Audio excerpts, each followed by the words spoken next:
Hi and welcome to the fifth stage of this year's Tour de France. This stage will take us from Epernay to Montargis. The stage is 187.5 kilometers long. My name is Dick Henderson, and alongside me is my good friend and our expert commentator Jim Jones. Say hi, Jim. Hi. Well, Jim, is this yet another day for the sprinters? Yes, I believe so. And I've also got a fun fact for you. Oh, bring it. Well, the last time the Tour de France visited Montargis, it was Robbie McEwen who could throw his hands over his head on the finish line. Well, correct me if I'm wrong, but wasn't that the year he won the Australian Championships back in 05? Yeah, you're correct. And here we got some footage from earlier today, when the riders were attacking from the peloton. And in the picture you can see the Danish rider Nicky Sørensen from Saxo Bank, who started it all.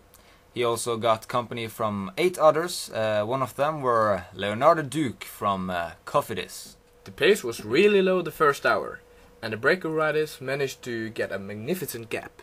Well, the producer as usual wants to show the best sides of France, and here we got some beautiful pictures as the riders reached the second climb of the day. But it's still Remy Di Gregorio who's got the King of the Mountain jersey. About the King of the Mountain jersey. I was wondering when I woke up this morning, Jim. I was thinking a little bit about that jersey. And who do you think will come out victorious when we reach Paris? I'll give you one name: Rein Terreman, the young Cofidis rider. The breakaway riders had at most 9.5 minutes down to the peloton, as you can see on this display here. But now over to something completely different. We were so lucky that we had a chance to speak to HTC Columbia's Directeur du Sportif, Brian Holm, earlier today. And Jim, what can you conclude with after our interview with him?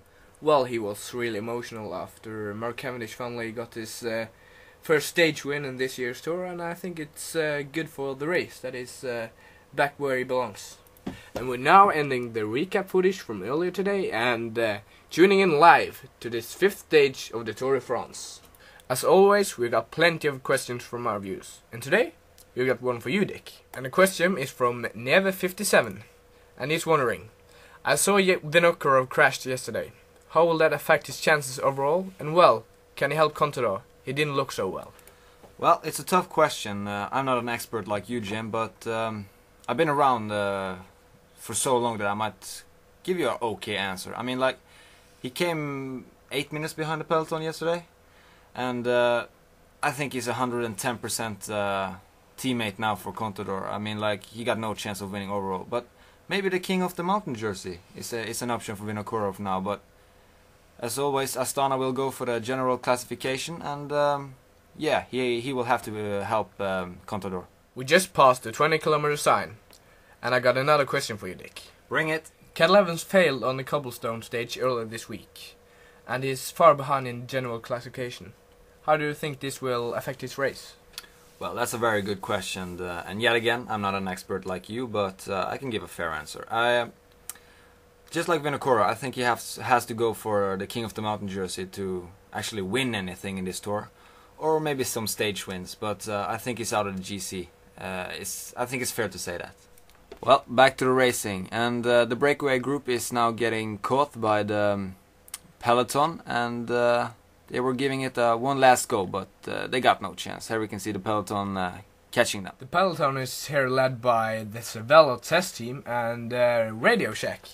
Yeah, they are probably riding for Stegmans, but it's weird to see them burn so much energy of their helpers so early in the Tour de France. Yeah, and it's so close to mountain stage. We can see the pace is getting higher and higher as we are getting closer and closer to the finish line.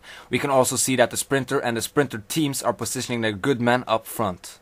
And it's about 10 kilometers left to go. They are now entering the last city of the day, where the sprinters will battle it out on the finish line. Well, Jim, as we are getting closer to the finish line, I want to ask you a quick question. Who do you think will win today?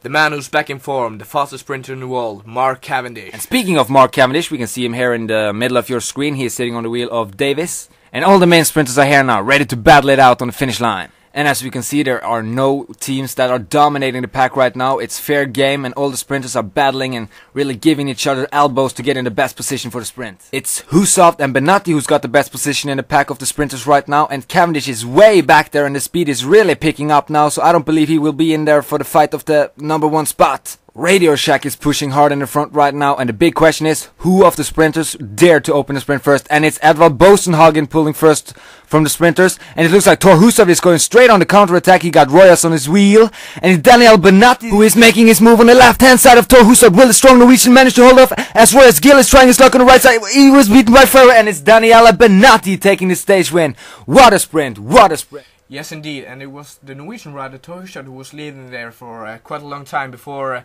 the Italian rider Daniel Benatti was trying hard on his left side, and then the Spanish rider Royas Gill was trying on the hard side, but he lost all this power, and Ferrer came and took 3rd place. And we will leave you with the footage of the ceremony, and yeah, I have been Dick Henderson, and alongside me was our expert commentator Jim Jones, and we hope that you tune in on the next stage of the Tour de France. Arrivederci!